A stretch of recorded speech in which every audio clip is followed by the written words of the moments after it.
सुरुमा मिकी एक विदेशी ग्रहमा देखिन्छ। यहाँ मिकी एक अमेरिकी अन्तरिक्ष यात्री हो जसले ग्रहको अनुसन्धान गर्न आएको हो। ग्रान्डफिल्ड देख्छ कि मिकी एक गुफामा अड्किएको छ। त्यसमाथि उसको कुनै उपकरण काम गरिरहेको छैन जसबाट उसले आफ्नो मुख्य अन्तरिक्ष यानबाट मद्दतको लागि कुनैलाई बोलाउन सक्थ्यो। यद्यपि एकजना अन्तरिक्ष यात्री टिमले उसलाई देख्छ। अचम्मको कुरा, मिकीलाई उद्धार गर्नको सट्टा उसले मिकीको उपकरण मात्र लिनेर जाने निर्णय गर्छ। जानुभन्दा पहिले उसले भन्छ मिकीलाई के हुनेछ भने तिनलाई पछि पुनः प्रिन्ट गरिनेछ। अहिलेको लागि उपकरण महत्त्वपूर्ण छ। टिम जान्छ। मिकी निराश भएर आफ्नो मृत्युसम्मको पर्खाइमा बस्छ। ठिक त्यसबेला अचम्मको कुरा, उसले गुफामा पहिलो पटक त्यहाँका एलियनहरूलाई देख्छ र धेरै एलियन प्राणीहरू मिकीमाथि हमला गर्छन्। त्यसको केही समयपछि मिकीको अर्को संस्करण मुख्य अन्तरिक्ष यानमा प्रिन्ट हुन्छ र मिकी आफैले भन्छ कि उसको अस्तित्व अरू व्यक्तिहरूसँग बिल्कुलै फरक छ। उसले कहिल्यै पुरै मर्न सक्दैन। जब उसका कुनै संस्करण मर्छ तब यानका वैज्ञानिकहरूले अर्को संस्करण प्रिन्ट गर्छन् र मिकीको असली सम्झनाहरू राखिएको एउटा इन्टिग्रेटेड भण्डारणमा राखिन्छ। यसको अर्थ प्रत्येक नयाँ संस्करणले अघिल्लो संस्करणको मृत्युको बारेमा थाहा पाउँछ। मिकी यो अन्तरिक्ष यात्री टोलीको परीक्षण विषय हो जसले अन्तरिक्ष र विभिन्न ग्रहहरूको खतराहरूमा परीक्षण गर्छ। त्यसैले उसलाई एक्सपेन्डेबल भनिन्छ।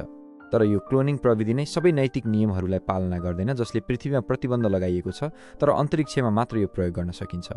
अघिल्लो केही वर्षहरूमा मिकीका विभिन्न संस्करणहरूलाई विभिन्न परीक्षणहरू गरिएका छन्। कहिले उसलाई विकिरणको बीचमा बाहिर राखिन्छ, कहिले उसलाई अर्को ग्रहमा पठाइन्छ। जब उसले मर्छ, वैज्ञानिकहरूले उसका डाटा सङ्कलन गर्छन् र नयाँ प्रतिलिपिहरू प्रिन्ट गर्छन्। तर मिकीले यस्तो जोखिमपूर्ण र कठिन परीक्षण आफैमा लिने निर्णय किन गर्यो? उसले यस्तो अवस्थामा कसरी पुग्यो? उसले आफ्नो अतीतको बारेमा कसरी सोच्न थाल्यो? वास्तवमा पृथ्वीमा अकाल परेको बेला मिकीले एउटा साथीको सल्लाहमा एक ग्याङ्स्टरबाट ऋण लिएको थियो र ती पैसाहरूलाई एक कम्पनीमा लगानी गरेको थियो ताकि छिटो धनी भएर आफ्नो परिवारलाई मद्दत गर्न सकुन्। तर कम्पनीले उसको पैसा चोरी गर्छ र त्यसपछि ग्याङ्स्टर मिकीलाई धम्की दिन्छ कि उसले अर्को अन्तरिक्ष मिसनमा एक्सपेन्डेबल परियोजनामा सहभागी हुनुपर्नेछ, होइन भने उसले आफ्नो सम्पूर्ण परिवारलाई मारिदिनेछ। मिकीले सबैको भलाइको लागि अन्तरिक्ष मिसनमा सामेल हुन सहमति जनाउँछ किनकि यदि मानवहरूले नयाँ ग्रहमा बास गर्न थाल्छन् भने पृथ्वीको जनसङ्ख्या धेरै घट्नेछ र मिकी त्यो दोस्रो विदेशी ग्रह देख्न सक्षम हुनेछ। अन्ततः एक कामदार मिकीलाई सबै कुरा सम्झाउँछ कि उसको सम्झना र उसको सम्पूर्ण शरीरलाई स्क्यान गरी सुरक्षित गरिनेछ र जब मिकी मर्छ उसलाई उही सम्झनासहित पुनः जीवित बनाइनेछ। त्यसपछि मिकी एक अन्तरिक्ष मिसनमा अर्को ग्रह खोज्न टोलीसँग जान्छ जहाँ टिमको नेता एकजना मानिस हुन् जसको नाम मिस्टर मार्शल हो। उनले सबैलाई सम्बोधन गर्दै यस्तो भाषण दिन्छन् कि 4 वर्ष लामो यात्रापछि मानवहरू उनीहरूको नयाँ भाषाको ग्रह आइसमा पुग्नेछन्। त्यसैले उनीहरूले त्यहाँ गएर राम्रो अनुसन्धान गर्नुपर्नेछ ताकि पृथ्वीका अरू मानिसहरू पनि बिस्तारै त्यहाँ सर्न सकुन्। उनीहरूसँग पहिले नै पुरै मिसनका लागि पर्याप्त खाना सञ्चित छ। यद्यपि यो मिसनका लागि धेरै कुरा छन्। त्यहाँ नियमहरू पनि छन् जसअनुसार कुनै पनि सदस्यले अरू सदस्यसँग नजिक हुन पाइँदैन किनभने उनीहरूसँग सीमित खाना र स्रोतहरू छन्। त्यसैले कुनै खतरा लिन दिँदैन। मिकी पनि अन्य सदस्यहरूसँगै सबै कुरा सुनिरहेको हुन्छ जहाँ उसले नासा नाम गरेका एक व्यक्तिलाई भेट्छ र उनीहरू एकअर्कासँग प्रेममा पर्छन्। त्यसपछि उनीहरू क्रुका सदस्यसँग नजिक नहुनुपर्ने नियम उल्लङ्घन गर्छन्। यद्यपि उनीहरू एकसाथ धेरै खुसी थिए। नासालाई थाहा थियो कि भविष्यमा मिक्कीका अन्य संस्करणहरू पनि आउनेछन्। त्यसैले यदि मिक्की मर्छ भने उसको नयाँ संस्करणमा उसको अघिल्लो मृत्युका सबै सम्झनाहरू हुनेछन् र नासासँग उही मिक्की नै रहनेछ। यद्यपि एक दिन किन्यामका एक सदस्यले मिक्कीलाई देख्छ र उसलाई प्रस्ताव गर्छ, तर नासाले मिक्कीलाई अरूसँग बाँड्न चाहँदैन। यसै गरी 4 वर्ष बिस्तारै बित्छ र अन्ततः टोली उक्त नयाँ आइस ग्रहमा पुग्छ जहाँ उनीहरूले आफ्नो यान उक्त ग्रह नाइफेलममा अवतरण गर्छन् र अनुसन्धान सुरु गर्छन्। सबैभन्दा पहिले मिक्कीलाई नयाँ ग्रहको हावा सास फेर्न पठाइन्छ, तर त्यहाँको हावामा एक भाइरस थियो जसले मानिसहरूलाई केही क्षणमै मर्न बनाउँछ। त्यसैले अहिलेसम्म मिक्कीका 12वटा संस्करण मरेका छन्। 13, 14, 15, 16 सङ्ख्या पनि मरेका छन् यो भाइरसको उपचार खोज्ने क्रममा। वैज्ञानिकहरूले हरेक संस्करणमा नयाँ औषधिहरू परीक्षण गरी उनीहरूलाई बाहिर पठाउँथे। अन्ततः मिक्की नम्बर 16मा परीक्षण गरेपछि वैज्ञानिकहरूले अन्ततः त्यो प्रतिरोधक औषधि फेला पारे जसको सहायताले मानिसहरू सजिलैसँग नयाँ ग्रहको हावासास फेर्न सक्छन्। त्यसै बेला मिक्की नम्बर 17 तयार पारियो। त्यसपछि मिक्की 17 र अन्य टोली सदस्यहरूले सँगै अनुसन्धान सुरु गरे र एक दिन उनीहरूले यस ग्रहमा एलियनहरू देखे जसलाई क्रिपर भनिन्थ्यो। उनीहरू निकै डरलाग्दा देखिन्थे, त्यसैले सबै डराउँथे र उनीहरूले आक्रमण गरेनन्। तर जब उनीहरूले एलियनमाथि गोली चलाउन सुरु गरे एक सदस्यको मृत्यु भयो किनभने उनीहरू माथिबाट बरफ खसेर च्यापिए। मार्शल मुख्य नेतृत्वको रूपमा निकै रिसाए किनभने तिक्कै बेला मिक्की त्यहाँ थियो र उनीहरूको अर्को सदस्य मरे। त्यहाँ एक नियम थियो कि सबै जोखिमयुक्त काम मिक्कीले गर्नुपर्ने। त्यसैले मार्शलले मिक्कीलाई सजाय दिए कि अबदेखि उनीहरूको खाना कम हुँदै गएकाले मिक्कीलाई आधा मात्र खाना दिइनेछ र सबै खतरनाक काम मिक्कीले नै गर्नुपर्नेछ। उसले एलियनहरूको नमुना ल्याउनै पर्ने थियो जसबाट उनीहरूले तिनीहरूको जीव विज्ञान बुझ्न सकुन्। त्यसैले एक दिन जब मिक्की एलियन समात्न गयो उनी त्यो गुफामा खस्यो र हामीले जे देख्यौँ त्यो पहिले भयो। तर अहिले आश्चर्यजनक रूपमा मिक्कीलाई लाग्छ कि एलियनहरू वास्तवमा उसलाई मार्न आएका थिएनन् तर उसलाई बचाएका थिए। उनीहरूले मिक्कीलाई त्यो गुफाबाट तलबाट निकालेर बाहिर ल्याए जहाँबाट उनी आफै निस्कन सक्दैनथे र एलियनहरूले उसलाई जहाज चढ्नका लागि बाहिर छाडे। यसको अर्थ एलियनहरूमा आफ्नै सोच्ने क्षमता छ र तिनीहरूले मानिसहरू जस्तै राम्रो नराम्रो छुट्याउन सक्छन्। अब त्यो केटी कारमा झुन्डिएर जहाजतिर जान्छे र अन्ततः जहाजमा पुग्छे र आरामले सुत्छे। तर उसले देख्छे कि वैज्ञानिकहरूले पहिले उसको 18औं संस्करण छापिसकेका छन् किनभने तिनीहरूले सोचेका थिए कि मिक्की 17 त्यहाँ मरेको हुनसक्छ। मिक्की डराउँछ जब अर्को मिक्कीलाई आफ्नो ओछ्यानमा देख्छ किनभने यो उसको प्रोटोकलको विरुद्धमा हो र यदि बाहिर कसैले थाहा पायो कि त्यहाँ 2 मिक्कीहरू छन् भने तिनीहरूले अर्को संस्करण मिक्की 18लाई मार्नेछन् जुन निश्चित रूपमा मिक्की 18 चाहँदैन। मिक्की 17 चिच्याएर भाग्छ तर मिक्की 18ले उसलाई होस गुम्ने बनाएर ढालिदिन्छ किनभने यदि बाहिर कसैले यो थाहा पायो भने उनीहरू उसलाई मार्नेछन्। यहाँको नियमअनुसार एउटै व्यक्तिको 2 संस्करण सँगै बाँच्न सक्दैनन्। तर यो सबै सुरु कसरी भयो? यो धेरै वर्ष अगाडि पृथ्वीमा सुरु भएको थियो जब स्टिभ भन्ने एक वैज्ञानिकले यस्तो प्रविधि आविष्कार गरे जसले एउटै व्यक्तिको धेरै फरक संस्करणहरू छप्न सक्ने बनायो र ती सबै वास्तविक हुनेछन् अर्थात् शरीरदेखि लिएर स्मृतिसम्म सबै वास्तविक हुने। सुरुमा सारा संसारले स्टिभको आविष्कारको प्रशंसा गर्यो तर छिट्टै तिनीहरूले यस प्रविधिको सबैभन्दा ठूलो दोष भेट्टाए। जब FBI एक दिन वैज्ञानिकको घर पुग्यो उनीहरूले देखे कि स्टिभले पहिले नै आफ्नो अर्को संस्करण बनाइसकेका थिए र उनको तेस्रो संस्करणले उनका दुश्मनहरूलाई मार्न सक्यो र स्टिभले बाँकी संस्करणहरूलाई अरू कतै पठाइसकेका थिए जसले गर्दा कसैले थाहा नपाओस् कि अपराध उसैले गरेको हो। अर्थात् यदि यो प्रविधि सामान्य भयो भने सरकार कसैलाई कहिल्यै सजाय दिन सक्दैन र समाजमा अराजकता फैलिनेछ। त्यसैले यो प्रविधि पृथ्वीमा प्रतिबन्धित गरियो तर अन्तरिक्ष मिसनहरूको जोखिमको कारण यसको प्रयोगलाई एउटै शर्तमा अनुमति दिइयो र त्यो शर्त हो कि एउटै व्यक्तिको एकभन्दा धेरै संस्करण हुन सक्दैन। अब मिक्की 18 मिक्की 17लाई लुकाउन चाहन्छ किनभने उसले आफ्नो मृत्युबाट बस्न चाहन्छ। तर जब उसले मिक्की 17लाई मार्न खोज्छ बाँकी क्रू सदस्यहरू त्यहाँ आउँछन् र मिक्की 17 लुक्छ। मिक्कीले टिमलाई मार्न खोज्छ उनी टिमलाई आगोमा फाल्छ तर टिम कसरी हो पाइपमा अड्किन्छ र त्यसपछि मिक्की 17 मिक्की 18 माथि आक्रमण गर्छ। टिमलाई बुझिन्न कि मिक्की उसलाई किन मार्न खोज्दैछ। उनी त उसको साथी थियो। मिक्की 17ले टिमलाई हातले तान्ने प्रयास गर्छ तर 18 पछाडिबाट आउँछ र उसलाई कुट्न थाल्छ। यद्यपि टिमले मिक्की 18लाई देख्न सक्दैन उसले बुझ्न सक्दैन कि यहाँ के भइरहेको छ। त्यसपछि मिक्की 8 टिम कहाँ आउँछ र उसलाई तातो फलामले तल फाल्न खोज्छ। तर नासा माथिबाट एक क्रू सदस्य उनीहरूको झगडाको आवाज सुन्छ र तल आउन थाल्छ। मिक्की 17 कुनामा लुक्छ किनभने ऊ अलिक इन्ट्रोभर्ट हो। उसलाई डर छ कि नासाले उसलाई बिर्सिन्छ र उसलाई एन नठान्ला। त्यसपछि मिक्की नासासँग बाहिर जान्छ बहानामा र बाँकी क्रूले मिक्की 17लाई भन्छ कि मुख्य नेता मार्शलले उसलाई डिनरमा बोलाएको छ। मिक्की 17 खुसी हुन्छ किनभने यस अवसरले उसलाई धेरै खाना मिल्नेछ किनभने उसले केही हप्तादेखि अध खाएको खाना खाँदै आएको थियो।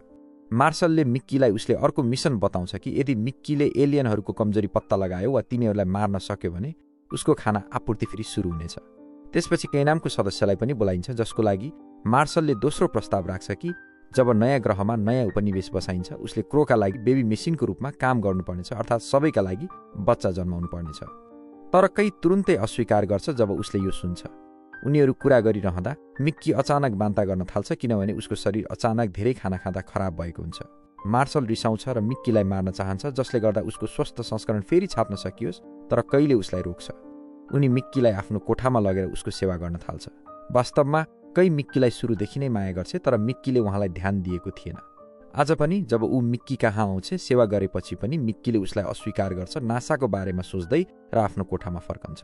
यद्यपि अर्को संस्करण पहिले नै उसको कोठामा हुन्छ र नासाले त्यो समयमा दुवैलाई देख्छ तर यसमा अब समस्या छैन किनभने अहिले 2 मिक्कीहरू छन्। त्यसैबीच कही उसलाई सम्झाउन आउँछ र नासासँग 2 मिक्कीहरू देखेपछि रिसाएर उसले अर्कोतर्फ जान्छ ताकि ऊ मार्शललाई यो रिपोर्ट गर्न सकोस्। जब नासा कहीलाई रोक्न आउँछ कही शर्त राख्छ कि अबदेखि नासा मिक्की 18सँग हुनेछ र मिक्की 17 उससँग जानुपर्नेछ। त्यसैबीच मिक्की धेरै रिसाउँछ किनभने यदि कहिले मार्शललाई सबै कुरा भन्यो भने उसले मर्नुपर्ने हुन्छ। त्यसैले ऊ पहिले बन्दुक लिन्छ र सिधा मार्शललाई मार्न जान्छ। मार्शल सबैको अगाडि भाषण दिइरहेका छन् कि उनीहरू एलियनहरूलाई मार्नेछन् र यो ग्रहलाई आफ्नो नयाँ भाषा बनाउनेछन्। उनले बाहिरबाट ल्याएको विशेष ढुङ्गा ल्याएका छन् जसमा सबैको अगाडि कुदाई गरिनेछ ताकि अर्को पुस्ताले जानोस् कि मार्शल पहिलो व्यक्ति थिए जसले मानिसहरूलाई यो ग्रहमा बस्न अनुमति दिए। तर जब त्यो ढुङ्गा काटिन्छ केही क्रिपर बच्चाहरू त्यसबाट निस्कन्छन्। त्यसबेला मिकी इडन त्यहाँ आइपुग्छन् मार्शललाई मार्न। यो देखेर चारैतिर आतंक फैलिन्छ र एक सुरक्षा गार्डले मिकीलाई समात्छ तर अन्यहरू एलियन देखेर डरले भाग्छन्। त्यसपछि मिकी 17 मार्शल कहाँ आउँछन् र भन्छन् म मेरो 18औं संस्करण समात्दैछु र यसरी मिकी 18लाई नाकमा गोली हान्नबाट रोक्दिन्छन्। मार्सल मिकीले उनलाई गोली हान्न खोजेको देखेर अचम्म मान्छन्। मार्सल र अरू सबैले थाहा पाउँछन् कि त्यहाँ एकै समयमा दुईवटा मिकीहरू छन्। त्यसै बेला अर्को एलियनले मार्सलमाथि आक्रमण गर्छ र मार्सलको आदेशमा सबैले एलियनमाथि गोली चलाएर मार्छन्। उनीहरूले पहिले नै पहिलो एलियनलाई समातेका थिए र अब त्यसमा परीक्षण सुरु गर्न लागेका छन्।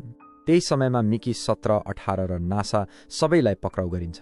मिकी 17 भन्छन् कि एलियनहरूले उनलाई बचाएका थिए र यी जीवहरू केवल जनावर होइनन्, उनीहरूको आफ्नै चेतना छ। त्यसैले मार्सलले तिनीहरूलाई मार्ने योजना रद्द गर्नुपर्छ। त्यसपछि तिनैजनालाई मार्सल कहाँ लगिन्छ। त्यति बेला एक कमान्डरले भन्छन् कि जब दुई एलियनहरू जहाजमा पसे, बाहिर धेरै एलियनहरू उभिएका थिए र सानो एलियन जसलाई समातिएको थियो रोइरहेको थियो, तर मार्सल र उनकी श्रीमतीले त्यसलाई अनुसन्धानको लागि प्रयोग गरिरहेका थिए। मार्सलकी श्रीमतीले लास्केड नामको वस्तुबाट एउटा प्रकारको रस बनाउँछिन्। त्यसपछि मार्सलले पहिलोपटक मिकी 18 को अनुहारमा चिनो बनाउँछन् ताकि उनी मिकी 17 र 18 लाई छुट्याउन सकुन् र त्यसपछि उनीहरूको मूल सम्झनाहरू अनुसन्धान गरिन्छ। यसको मतलब अब मिकीको नयाँ संस्करण प्रिन्ट गर्न सकिँदैन। वास्तवमा मिकी 18 ले विद्रोह गर्छन् र आफ्नो नेतालाई मार्न खोज्छन्। त्यसैले यदि उनका अझै संस्करणहरू बनाइए भने तिनीहरू सबै अघिल्ला सम्झनाहरूका साथ फेरि यस्तै गर्न सक्छन्। यसको मतलब अब यी दुई मिकीहरू नै अन्तिम मिकीहरू हुन् र यदि तीमध्ये कोही मर्छ भने एउटा मात्र बाँच्छ। मार्सल भन्छन् कि उनले अहिलेसम्म तिनीहरूलाई मारेका छैनन् किनकि सम्भावना छ कि उनीहरूले एलियनहरूसँग लड्न सक्छन्। त्यसैले उनी तीमध्ये एकलाई बाँच्ने मौका दिनेछन्। यदि उनीहरूले आफ्नो काम सफलतापूर्वक गर्न सकेनन् भने उनीहरूलाई विश्वास दिलाउने प्रयास गर्छन् कि एलियनहरू बौद्धिक प्राणी हुन्, त्यसैले तिनीहरूसँग लड। त्यसपछि एक वैज्ञानिक भन्छन् कि उनले यस्तो उपकरण बनाएका छन् जसको माध्यमबाट उनी एलियनहरूसँग संवाद गर्न सक्छन्, तर मार्सल सबैलाई मारेर ग्रह कब्जा गर्न चाहन्छन्। नासाले भन्छ कि यदि तिनीहरूले सानो बच्चा एलियनलाई मारिदिए भने बाहिरका एलियनहरूले आक्रमण गर्नेछन्। मार्सल सानो एलियनलाई आगोमा फ्याँक्न चाहन्छन्, तर नासाले आधा बाटोमै डोरी मुखले समातेर उनलाई रोकिदिन्छ। त्यही बेला एक क्रू सदस्य चुपचाप सबै कुरा रेकर्ड गर्न थाल्छन् र भन्छन् कि मार्सलले कुनै पनि जीवनको मूल्य बुझ्दैनन्। अब मार्सलको आदेशमा एउटा विषालु ग्यास छोड्ने तयारी गरिन्छ जसले सबै बाहिरका एलियनहरूलाई मार्नेछ। र यो अझ रोचक बनाउनका लागि मार्सलले दुई केटीहरूलाई लक्ष्य दिन्छन्। उनीहरूको लक्ष्य हो दुवैलाई बाहिर पठाउनु र जो 1000 एलियनहरू मारेको प्रमाणस्वरूप तिनीहरूको लेस ल्याउँछ उसलाई बाँच्नको लागि मौका दिइनेछ। मार्सल ती लेसहरूको प्रयोग गरेर धेरै स्रोतहरू बनाउनेछन्। त्यसपछि ती दुई केटीहरूलाई बाहिर पठाइन्छ। 5 त्यसपछि दुवै मिकीहरू एलियनहरू मार्फत आफ्नो नेतासम्म पुग्छन् र मिकी 17 ले सबैभन्दा पहिले त्यो उपकरण मार्फत नेतालाई धन्यवाद दिन्छन् किनकि उनले पहिल्यै उनको ज्यान बचाएका थिए। त्यसपछि मिकीले उनलाई चेतावनी दिन्छन् कि अब सबैजना यहाँबाट बाहिर ननिस्किए खतरनाक ग्यास छोडिनेछ जुन सबैका लागि धेरै खतरनाक छ। यद्यपि उनीहरूको नेता निकै रिसाएका थिए किनभने मानिसहरूले उनीहरूको एक एलियन बच्चालाई मारेका थिए र अर्को बच्चा अपहरण गरेका थिए। त्यसैले अब उनले शर्त राख्छन् कि यदि उनको दोस्रो बच्चा फिर्ता दिइएन भने उनी यहाँका सबै मानिसहरूलाई मारिदिनेछन् र त्यसको प्रमाण पनि दिन्छन्। उनले एउटा सङ्केत दिन्छन् र सबै एलियनहरूले अत्यधिक उच्च फ्रिक्वेन्सीको ध्वनि निकाल्न थाल्छन् जुन मान्छेहरूले सहन सक्दैनन्। यसको अर्थ यदि उनीहरू चाहन्थे भने सुरुदेखि नै मानिसहरूलाई मार्न सक्थे, तर उनीहरूले त्यसो गरेनन्। अब नेताले भनेअनुसार उनीहरू आफ्ना बच्चा फिर्ता नपाई फर्कदैनन्। त्यसपछि मिकी बुझ्छन् कि मानिसहरूले यी एलियनहरूसँग व्यवहार गर्न सक्दैनन्। मिकी 17 क्यामेराको अगाडि उभिन्छन् र अन्तरिक्ष यानमा रहेका सबैलाई चेतावनी दिन्छन् कि अब हामीले त्यो एलियन बच्चालाई फिर्ता दिनैपर्छ, नभए हामी सबै मर्नेछौँ। त्यसपछि मार्सलका सहायक भित्रै भन्छन् कि उनलाई बाहिर गएर एलियनहरूसँग कुरा गर्नुपर्छ किनभने उनीहरूको नेता मिकी होइन। मार्सल सहमति जनाउँछन् र बाहिर जान्छन् जहाँ एलियन नेताले शर्त राख्छन् कि मानिसहरूले उनीहरूको बच्चा मारेकोले दुवै मिकीहरूमध्ये एक मर्नैपर्छ। त्यही समयमा भित्र नासाले सबै क्रूलाई बचाउन मार्सलकी श्रीमतीमाथि आक्रमण गर्छ र केही सैनिकहरूलाई भन्छ कि उनीहरूले त्यो बच्चालाई मार्न दिन सक्दैनन्, नभए एलियनहरूले सबैलाई मारिदिनेछन्। यो सुनेर अरू सैनिकहरू रिसाउँछन् र मार्सलकी श्रीमतीलाई पक्राउ गर्छन् र बच्चा फिर्ता दिन अस्वीकार गर्छन्। त्यति बेलासम्म बाहिरका एलियनहरू निकै रिसाएका हुन्छन् किनभने बच्चा अझै फिर्ता दिइएको हुँदैन। त्यसै बेला अन्ततः बच्चालाई एलियनहरूलाई फिर्ता दिइन्छ। त्यसपछि उनीहरूको नेताले सबैलाई शान्त हुन सङ्केत दिन्छन्। मिकी रिसमा मार्सलमाथि आक्रमण गर्छन् र उनले बाँकी क्रूका लागि आफ्नो टाउकोमा भएको बम विस्फोट गर्छन् जसले दुवैलाई मार्छ। यसले एलियनहरूको शर्त पनि पूरा गर्छ कि एक मिकी मर्नुपर्छ। अब मार्सलको मृत्युपछि 6 महिनापछि बाँकी मानिसहरूले एलियनहरूसँग यो ग्रहमा बस्न शरण माग्छन् र एलियनहरूले शर्तमा त्यो अनुरोध स्वीकार्छन् कि उनीहरू शान्तिपूर्वक बस्न सक्नेछन्। त्यसपछि मानिस र एलियन बीच पुनः कहिल्यै युद्ध हुँदैन। एक्सपेन्डेबल मेसिन बन्द भएपछि मिकी 17 आधिकारिक रूपमा एकमात्र मिकी रहन्छन् किनभने त्यसपछि कुनै नयाँ मिकी बन्ने छैन। अघिल्लो 6 महिनादेखि उनी नासासँग विवाहमा छन्। मानिसहरू निकै खुसी छन् कि उनीहरूले आफ्नो नयाँ घर पाएका छन् र यही खुसीको अन्त्यसँगै फिल्म सकिन्छ। तपाईहरुलाई यो फिल्म कस्तो लाग्यो त लाइक गरेर सपोर्ट गर्नुस् र यस्तै भिडियो हेर्नको लागि सब्स्क्राइब गर्नुस्। फेरि भेटौँला अर्को भिडियोमा। धन्यवाद।